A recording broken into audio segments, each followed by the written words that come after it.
How many layers of government impact the place where you live?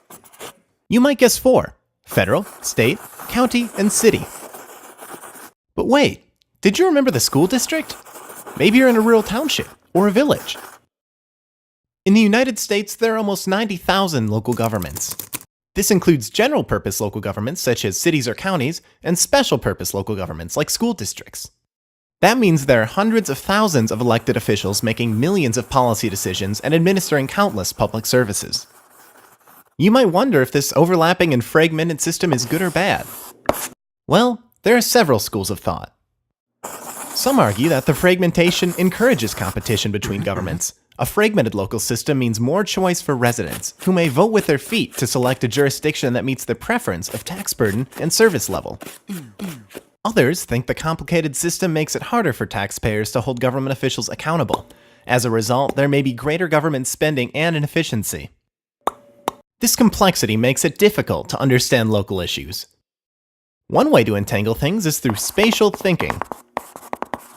Spatial thinking recognizes that governments are related through physical boundaries that rarely change.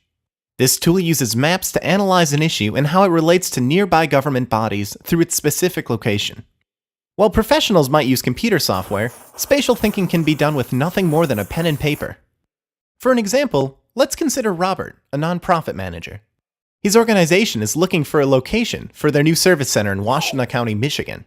In his search, however, he's bombarded by confusing information about different tax rates and doesn't know what this might mean for his organization. Robert decides to look at the issue another way and analyzes the problem spatially. Using local property tax information, he uncovers that all properties are located within the county. From there, they may be in a city or a township. Within a township, a property may be in a village. In addition, every property is covered by a school district and a library district. Each of these has its own elected officials and its own property taxes. No wonder Robert was so confused. As a result, property owners within a 5-mile radius pay 4 or 5 different property tax rates, as they're subject to different combinations of overlapping local governments. Robert draws a map of the combined tax rates. Spatial analysis shows a huge difference between the highest and lowest rates in the county.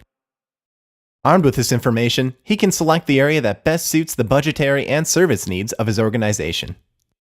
Spatial thinking helps everyone from government to business to resident better understand our complex local government system.